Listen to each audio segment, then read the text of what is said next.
This is reposted. We have turned to my Aunt Ginger before, and we're going to do it again. She has a blog that I follow called sittingugly.com, and she wrote one in January that I'm going back to, and it's entitled Why I Write. And she sums up at the end saying, I may be vomiting words that are unworthy of others' attention, but filling pages and notebooks lets me process life's joys and tragedies. I can't talk. I write for myself for sure. Yet pressing the publish button on WordPress gives me a jolt of bravery that I think I'm addicted to.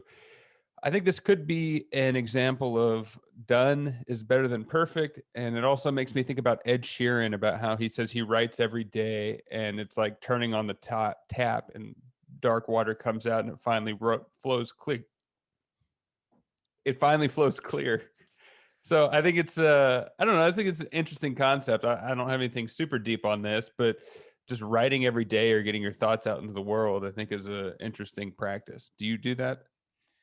I know what I'm about to say is going to get me in trouble, but I don't think there's a Ginger on this earth that is not lovable. So I just know Ginger is a lovable person. She's very lovable. See, I knew it. I knew it. I haven't even met her. My favorite new person actually is a dog named Ginger I just met a couple of weeks ago. The thing about writing, which we just listened to this interview with Jerry Seinfeld, where he talked about how he gets up every day and sets an assignment for himself to write, and it's more the habit of writing than it actually is of what he's written.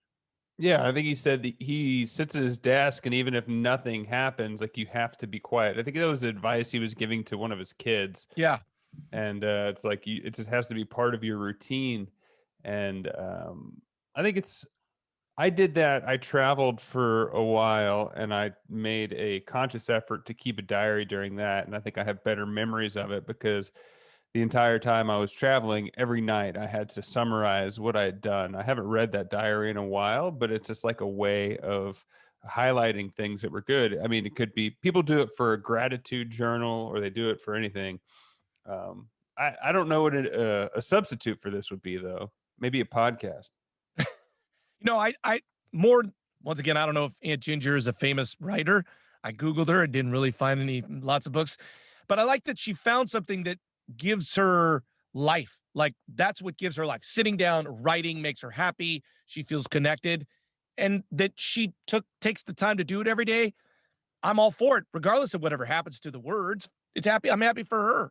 Right. Yeah. I mean, I guess we talk about this a lot, but it's writing brings her joy. I think finding something that brings you joy and making it a habit is an important step in your own mental health. Like, not everyone wants to write every day. Clearly, I don't want to write every day, but I do try to. I mean, I do this every day. Um, I think just having habits and having structure in your life gives you a sense of purpose, or can give you more happiness than people give credit for.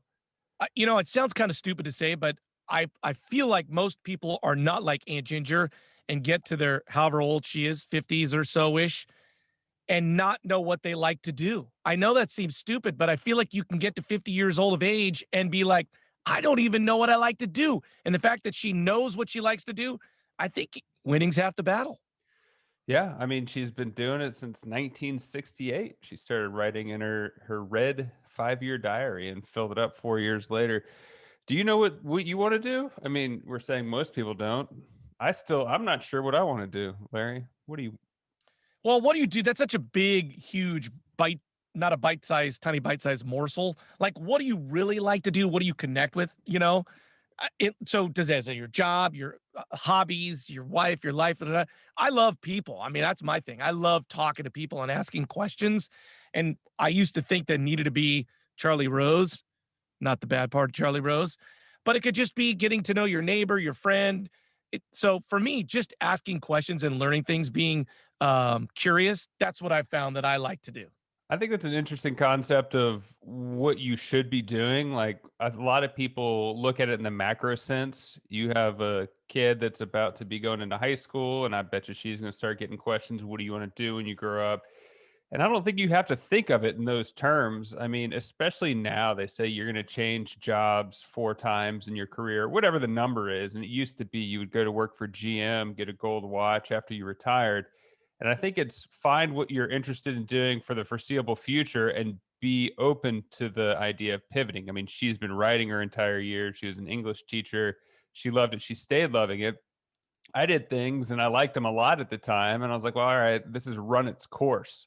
Let's move on. Like, I don't think you have to know your purpose, and like maybe going on a walk every day is your thing. And after a while, you get tired of that. And your new thing is making bread.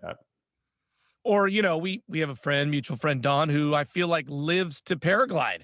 So whatever he does for money doesn't really matter. He just wants to get done with the job part so he can go paraglide, which, I mean, if that's what you love to do, that's great that you've carved out a life where you've enabled yourself to do it. Yeah, it is. I don't know. It's again, I didn't really know where I was going with this, but just the idea of writing and why you write or why you do what you do. Maybe it's a good question to look at what you do throughout the day and be like, why did I do it?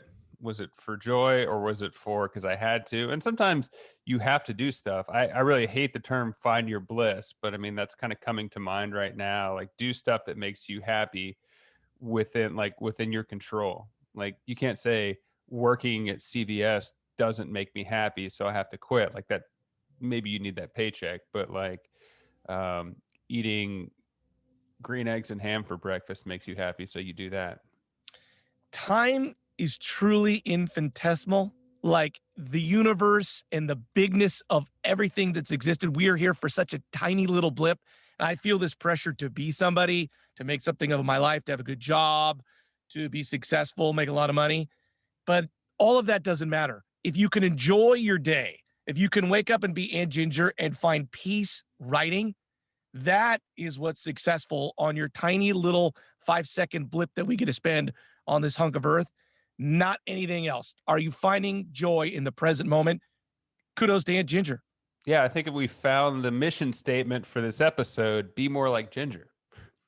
God, I love Ginger. Yes. Gingers.